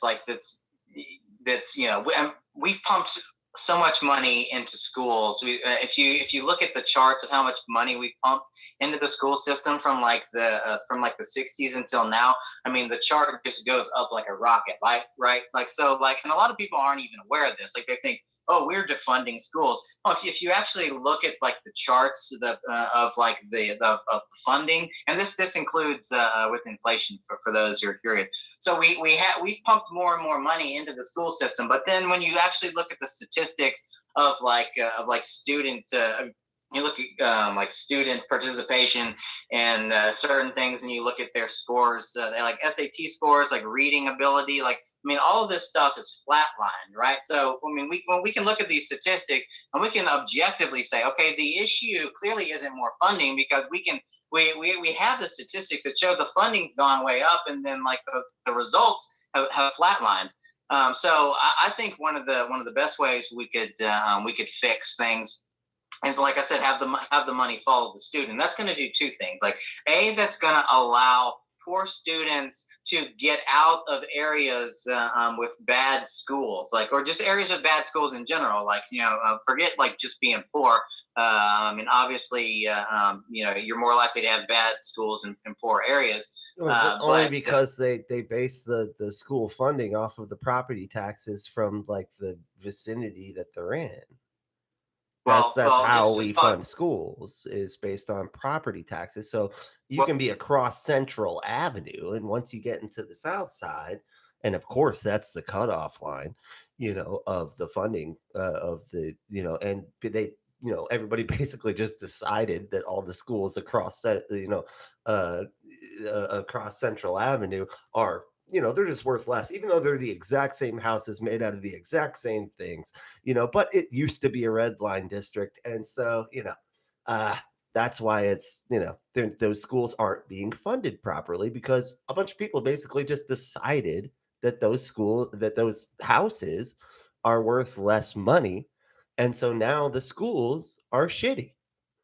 So I think your analysis is and I don't mean this to sound condescending, but I think it's a shallow analysis. So like there I mean, are it there is. are It was, yeah, you're right. I mean, it was just a bait. yeah I'm I'm yeah. I teetering mean on the there top are here, just trying to prove a point. sure But yeah yeah. I don't mean to be insulting, no, but you're fine.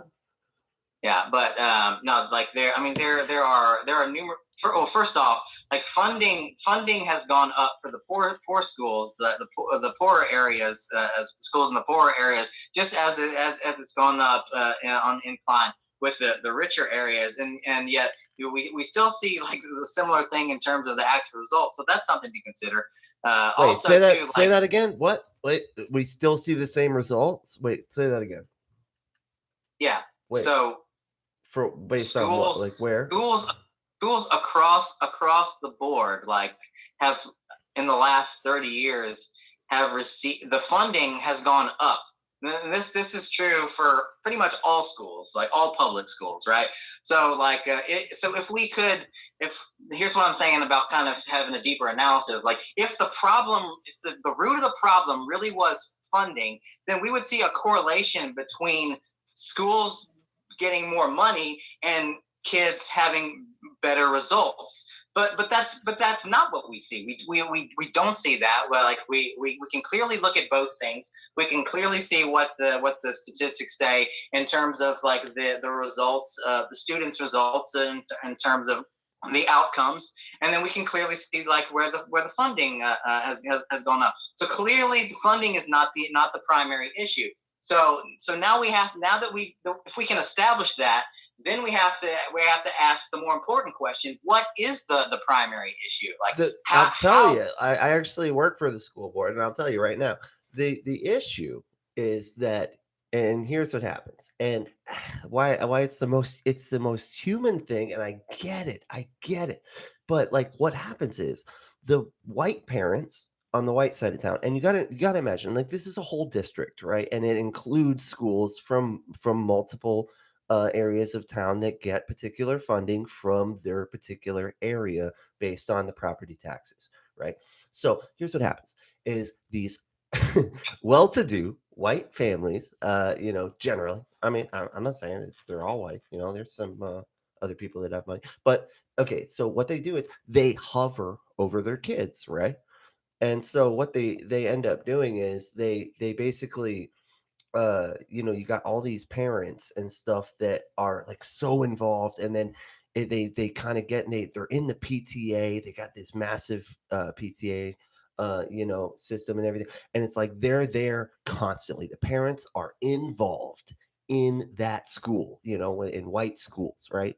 Well, that same precedent is then applied to the black schools, the parents that are working three jobs to make sure that their kids have, food on the table, right? or that And aren't there so or that aren't now it's involved. an unfair precedent, because now these people over here are capable, because it's just a mom, they're just staying home all the time. And what do they care about the most? Oh, it's their kids. So they're going to be at their school all the time, making sure that, hey, they're funding the PTA, they're doing all this stuff, they're hovering over the kids. And it sets that precedent for the poor schools.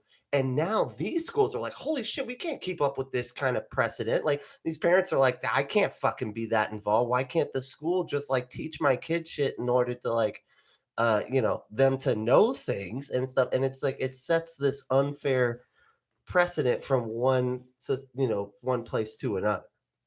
If you're That's why that well, disparity yeah, exists. well, and it sounds like you're at least in part making the argument for parental involvement being a key factor. It's absolutely, Uh, yes. yeah, As someone well, who and works for the that school we board, yes. that we completely agree on.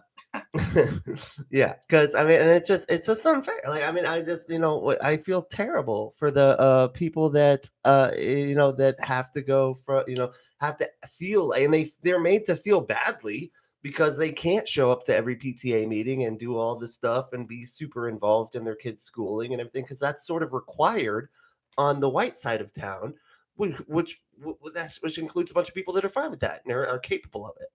And so it makes it really difficult, for people that are poor, you know what I mean? And so it's just like, I don't know, man. Yeah, I don't know what to tell you.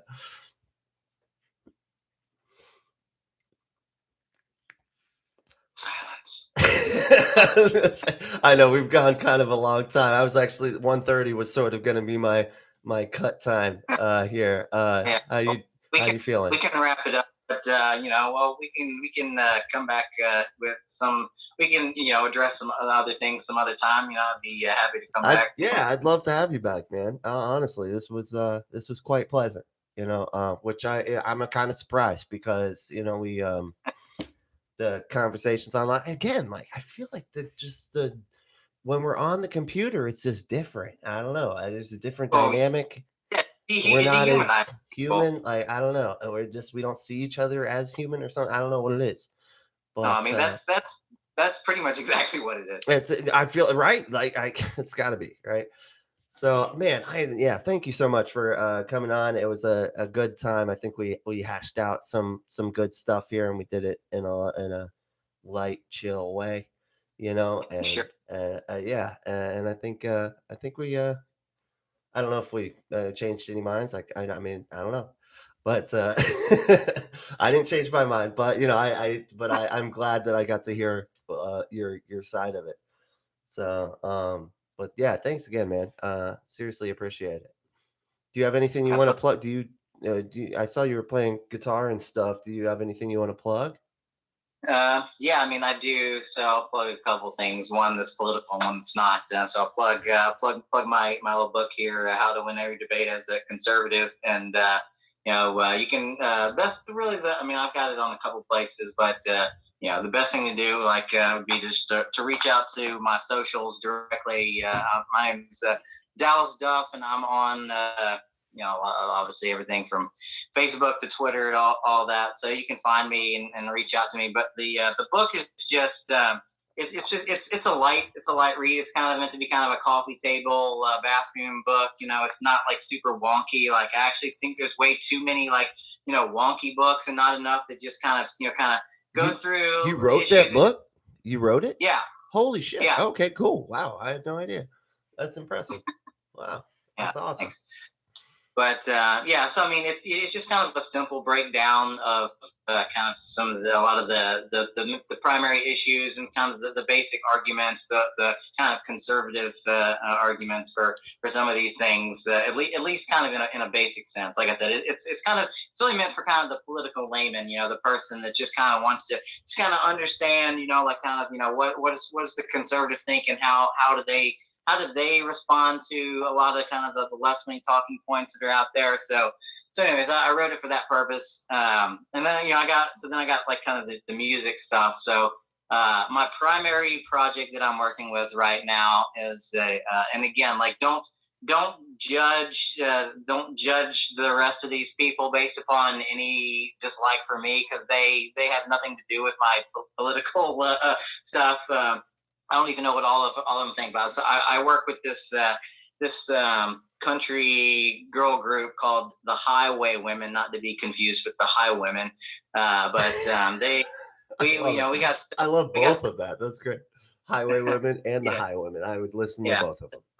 I play guitar with them, and I've also written and co-written some of their songs. So you can go on YouTube right now and find a song that I wrote. That I'm in the video as well. You can find me a song called "The Highway," or the original title is "She's in Love with the Highway," but they thought it was too long, so they shortened it to "The Highway." But so the Highway Women, "The Highway," that's kind of their latest single. I kind of co-wrote that, so you can go on YouTube and find that. Or like I said, we're also on all the platforms, Spotify and iTunes and all that. So if you're into that Oh, sort yeah. of thing. I'll definitely be checking it out because I'm fascinated. I make music, and I do mostly punk rock and stuff like that. But I love checking out what other Yeah, people are and I, making I and grew I doing. grew up on like '90s alternative rock, so I that's really like I wish I we could kind of go back to that era. Honestly, like I'm a big fan of all that type of stuff. But I love 90s. Like that's one of my favorite. Just like if I were just like around other people, like we're just hanging out and I don't know who's like what anybody likes, like that's what's going on. 90s. yeah, Like I'm just gonna do a 90s hit, playlist. Maybe 80s, but some people don't really like it. They get kind of weird about 80s. I love 80s too, get a but little too 90s is fucking phenomenal. synthesizer. Oh, being on the synthesizer in the '80s. It's like, all right, we get it. You love the synthesizers. Calm down. Yes. They get kind of synth heavy at that point. Like the keyboard all of a sudden became cool. It was weird. Everybody Yeah, just doing the like because you can look cool doing this, man. You can look cool doing right. this. You Yeah, don't look cool doing that. Like I'm sorry, like I don't. It just right. doesn't. How do you? I mean, they kind of sort of tried to with the keytar to make it look cool, and it just still didn't work. Yeah, the It didn't work. guitar, the It's not guitar cool. had like the I opposite don't effect. The guitar made it like extra gay, if I'm allowed to say that. know. No. Okay. Yeah. Okay. I don't know how it's gay, but yeah. No. We're defining things different. It's all right. It's all right. Two different worlds. No, no, that's funny. But hey, thanks again for coming on. We definitely gotta try to do this again. I would even actually, if you wanted to do another night this week, I can, do that. I can do late nights, but that's it. I'm surprised. Like I wasn't expecting, dude. It's not. I'm sorry, y'all, that I'm not addressing all the comments. I was not expecting any of y'all to be here. It's fucking late. It's late. It's like 1:30 in the fucking morning. What's going on? I was not expecting any of y'all to be here, and you're making me lose my train of thought. And then, anyway, I'm just playing with you. I love y'all, all of you. I love you very much. Anyway, but thanks again for coming on. I do appreciate it. That was a lot of fun, and yeah, and I think we had a good conversation. Are you Yeah, happy with how we did? Like, you cool with that? yeah. I think I'm totally down to revisit this conversation. Like I said, if you want to do another night this week, I'm down with that. Excellent. All right, man. Yeah, let's try to figure something out, man. I totally yeah, I would totally do that because this was All fun. right, Absolutely. All right. Well, thank you so much, and all right. Have a good night, man. all right. You too. Take it easy.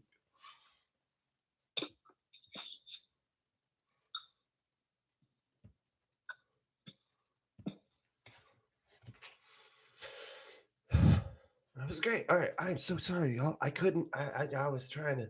I lose my train of thought. I lose my train of thought too easily, and don't tell me that it's because I'm drinking, but it probably is. It probably is. That's why I need this to stop.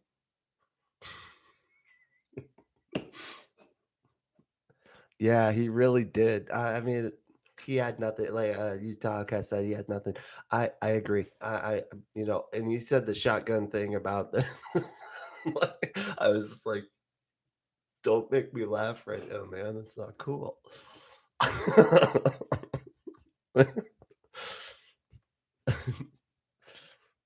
uh, so you asked my question about public education, which was awesome. Thanks. Oh yeah, no problem, buddy. I try to I try to include whatever I can.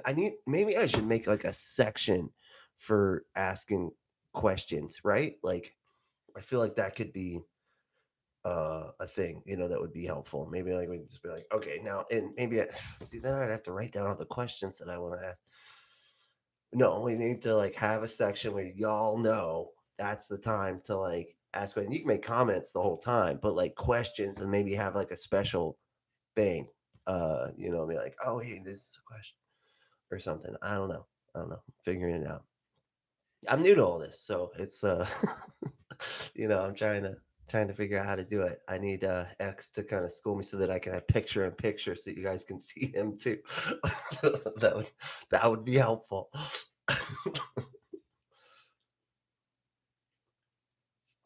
But thanks again for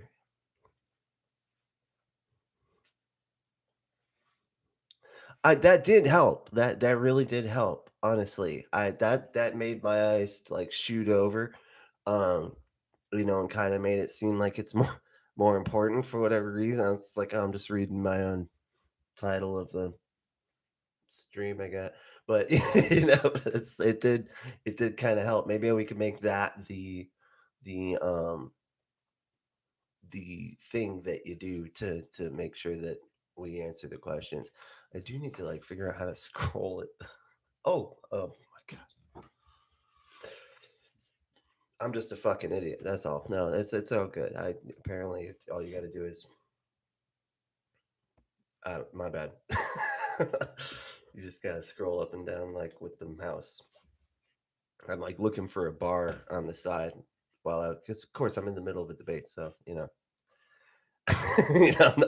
not thinking like reasonably half the time.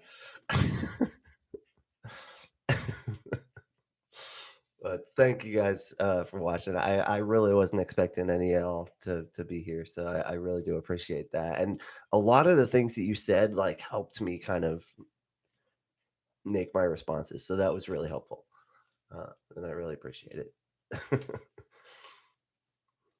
And Randolph, hey, check out all the shows. Unapologetics, spelled with an X.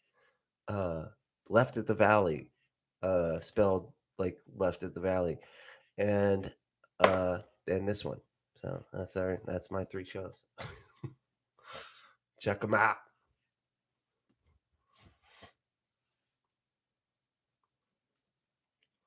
Oh man, I'm glad. Oh, you work late like me. All right, cool. I'm not the only one. It's like I was surprised when he was like, "Yeah, I'll do it at like 10, 11:30." I was like, "What?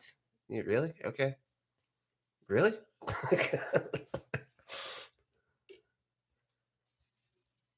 Oh no shit. What? How are you on Left at the Why were you on Left at the Valley?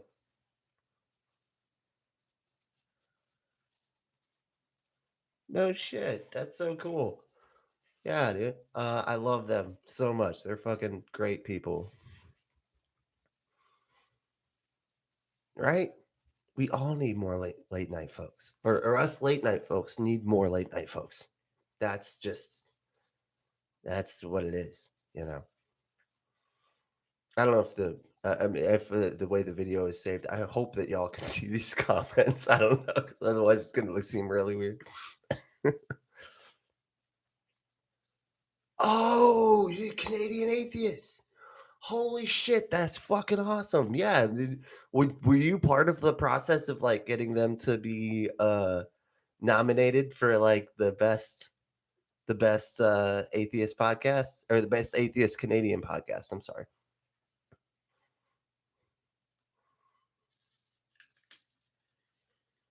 Okay, good. Okay.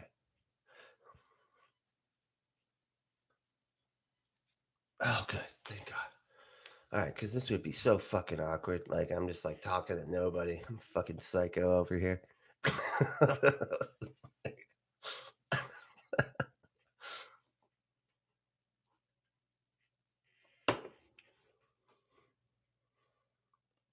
I was so afraid my like all I like half of the debate, all I could think was that my vape was going to die, and I forgot to plug in my backup battery, and I was fucked with me. Yeah, I was like, man, what am I going to do?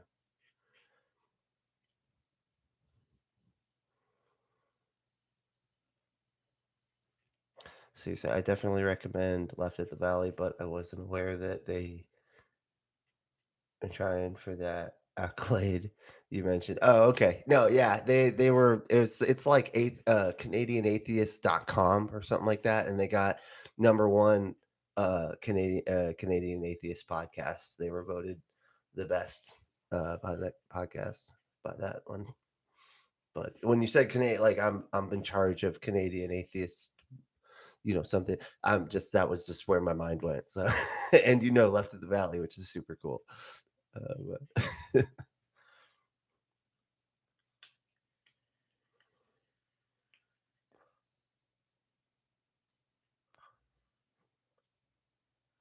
oh no, yeah, I'm actually working on that. I got a damn, where is it? It's a poster board. And I try to get to doing my little art stuff, but I actually have a poster that I'm gonna write in this region here. For the show. So it's like, hey, the happy debating atheist, you know. But yeah, no, you're totally right. You're totally right. You read my mind, and I apparently read yours. I don't know. We just read each other's eyes. It's the whole thing. Yeah, I'm working on it. Yeah, we went to Michael's the other day. Nikki was like, "Why?" And I was like, "Because I got to get a fucking poster." I was actually gonna hold it up like to fill the frame and then let it drop for the beginning. You know, thought that'd be kind of neat. I don't know how that would work. It'd probably knock over all my beers and a bunch of other stuff. That's how lame I need to get with X about the fucking doing the whole like happy debating atheist, and then it all starts. Need to get with him on that. He's got some kick-ass graphics.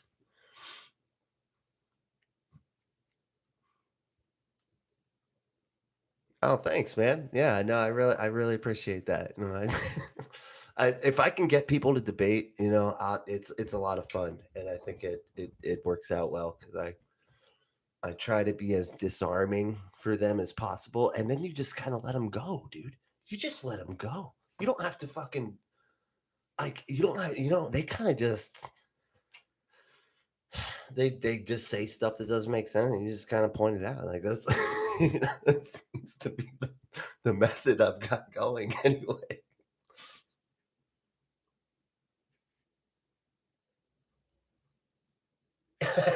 Your most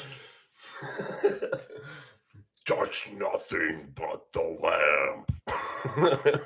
I just watched that movie like 2 days ago, like the cartoon, like the good, the real one. You know what I'm saying? That's awesome, dude.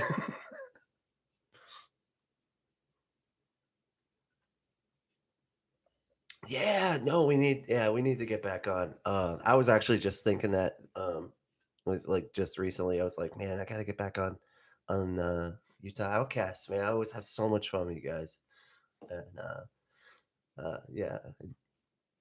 Except that y'all need to drink more, man. You're making it like the amount of sips that I do compared to everybody else is just, just makes.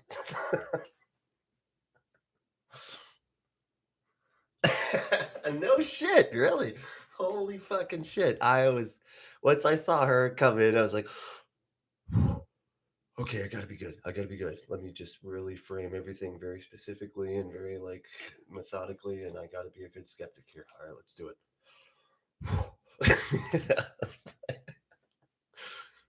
I'm so glad.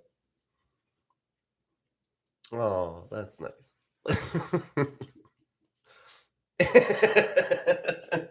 No, you don't. No, it's just playing. Uh, no, I just drink too much. That's the problem. Okay, that's what I'm trying to work with. I'm trying to get better. Stop.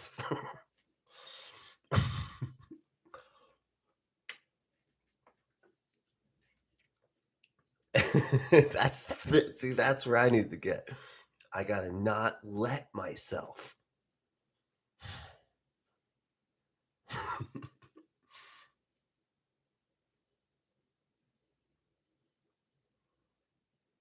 That's probably a good way to do it. Yeah, I like that. Non blotto. Non blotto. I feel like that means something that I should know. Does that mean something I should know? What does that mean? That's the way. That's how I asked that question.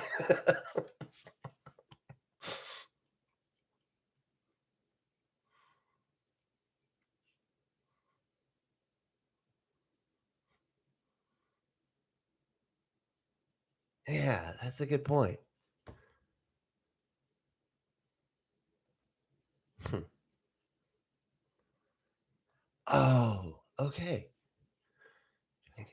See, yeah, I don't have that rule. I think that's pretty clear throughout my history of online activity. whether it's on a podcast or not. I don't have the non getting wasted rule. Just listen to the No Illusions interview.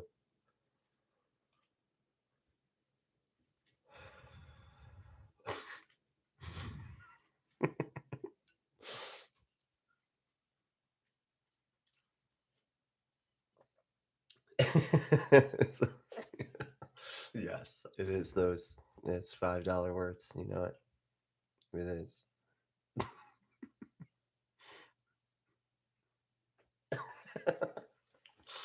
All right, y'all. I gotta kick.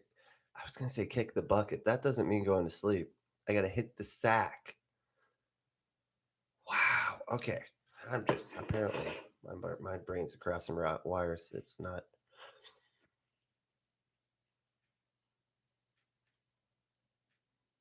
Okay. So also when reading the comments, make sure you read them on air. Imagine that blind people are tuned in and can't read. Oh, that's a good point.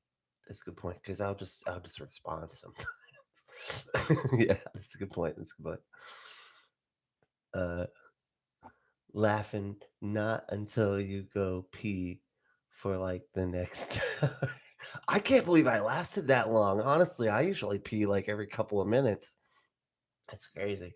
I that's like half of my biggest problem with podcasting, especially when I'm interviewing or doing something like this. I'm just like, yeah, no, actually, no, that's incorrect because no, it's no, I got it. I got it. It's because all right, y'all. Have a good night. Thank you so much for tuning in. It was great having y'all here.